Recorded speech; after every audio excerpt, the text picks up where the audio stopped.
Hey guys, welcome back to the shop. Looks like I got another little tool review for you. For a lot of years, I think in just about all of my videos, I've used the Miter Incra 1000 HD, and it's been a great tool. Nothing wrong with this tool. I was kind of in the market for a second one just to leave over at my router table because it fits the same slot, everything is good. And this one, I long ago lost the bar that goes in here for the little stop bar, and I don't know where it went. It's a solid piece of gear. But recently, as y'all watched me when I had the issues with the table saw, and there were a lot of comments around that, and I got asked if I were going to change out that saw, what would I go to? And I said many times I would be giving Harvey Tools a good strong look. So this is going to be my first look at the Harvey tool line, and this is their MG 36 compass miter gauge. So still in the box, I have not unboxed it at all yet. I'm going to show it all to you guys. I'm going to get it out, I'm going to put it together, I'm going to tell you what I like, what I don't like, and let you see it in action. Up front, I will tell you it is more expensive than this guy, and I did pay for this all myself. This is not a sponsored place. So is it worth that cost? I don't know. Stick around, we'll see.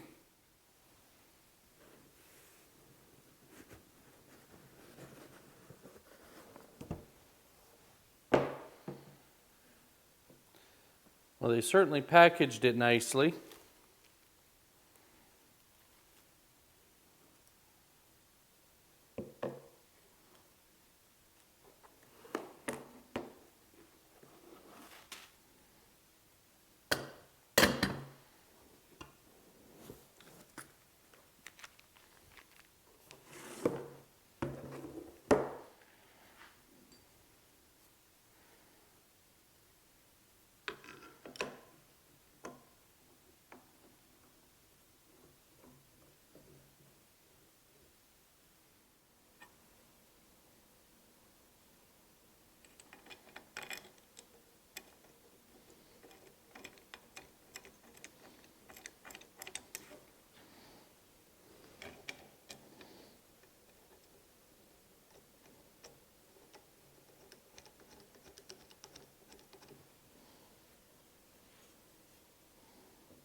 So the setup really was that simple. No tools needed other than the Allen wrench to adjust, a little slop that was, from the factory, but they are adjustable, so it was really simple. They sent the Allen wrench with it, so no issues there. So now let's compare the two. On first glance, this just seems to be made much better, more because like the stop block setup, these has these two little plastic knobs, and they always seem to hook on the teeth and get kind of locked in. You do not have that with this one. It's a simple turn knob on the top, and it slides in the track, and away you go. Something I really like about this one over this one is this one, once you get it locked in, you can make adjustments, if my bar was there, but you could make adjustments with this one, but it's a little bit of a trial and error. This literally has a micrometer kind of locked in, and you can nudge it over just, you know, as little as you want. And it is super, super easy, and the tuning is super fine, so I really like that. This one, I can put a zero clearance on here. It's not as user-friendly as this one. The stop block on this one actually is, I don't know if you can see that or not, but it's actually notched out to put a zero clearance fence on. Okay, so something else that I don't like about this tool is that you have to have this to slide the fence out. Not that that's a major deal. I have tools around my table saw all the time, but it's just one more thing, you know, to keep track of. And I'll slide that all the way out there and lock it in. This one is just a little knurl knob in the back. It slides all the way out, and it will come all the way out if you're not careful. But now we'll lock it back in place. And let's see what our measurements are. So the Incra, I've got that stretched out to full length without the stop bar at about 31.5, or about 26.5 to the front bar on here. This one, I have stretched out to 36 inches. And I'm going to move my stop block over here real quick.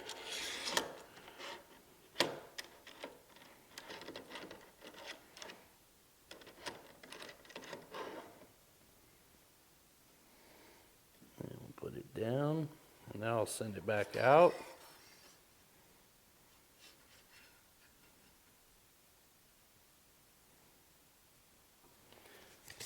So now I'm stretched out to my stop block at about 35.25.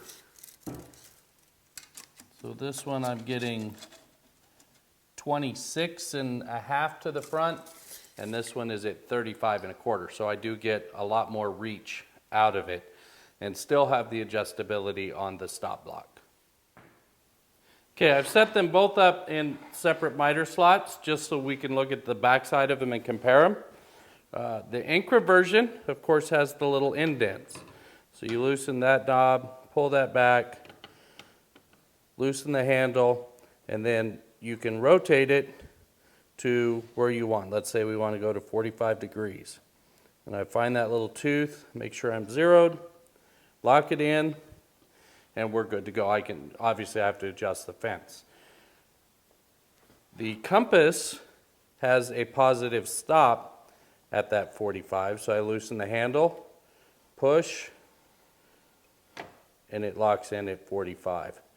Lock it down, and away we go. And again, I would have to probably adjust my fence, but again, it's just these two little knurl knobs here, instead of needing this tool to loosen these both up, which is now in the way of my handle to slide this out of the way. Not that that's a game changer. Incra makes a very nice miter gauge. It's just not quite as user-friendly as this one.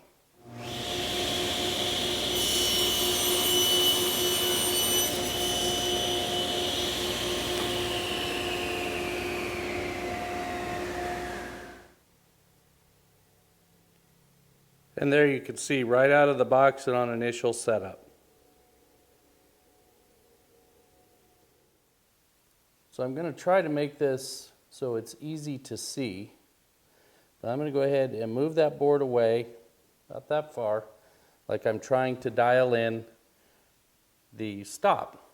All I have to do is loosen that nut, and I can literally just crawl it right over to the board. I feel it hit, lock it in, and that's it. Now every piece is exactly the same. This micro adjustment is super, super nice. I really like that. Okay guys, so there it is. You've seen it in all of its glory. I made its inaugural cut on film, and I was super happy with it. I mean, it just came out dead on square. Now, in the Incra's defense, it's come out square every time as well, once it's set up, just like this one's set up. So they both function pretty much the same. I wish this one had more detents along the way, other than 0 and 22.5, 45, etc. But this one has all those little teeth in there, but sometimes they can become a little bit cumbersome. And I've noticed as this one gets older, some of those teeth that I go to a lot are tweaked just a little bit. Does that really make a big difference in what we do as woodworkers? Probably not. I like that there's no tools required in this one, but again, it's not a major issue to have the one tool to extend the telescope. And I don't often extend the telescope. I have other sleds and things that I tend to use, but I may be using this one a little bit more now. We shall see. So overall fit and finish, I think that this is light years ahead. This is just a super solid miter gauge, super easy to set up. I was pretty impressed. But at the end of the day, is that worth an extra $100 for this miter gauge? For me, it was. For you, that's a decision you have to make for yourself. I highly recommend this miter gauge. I was very impressed.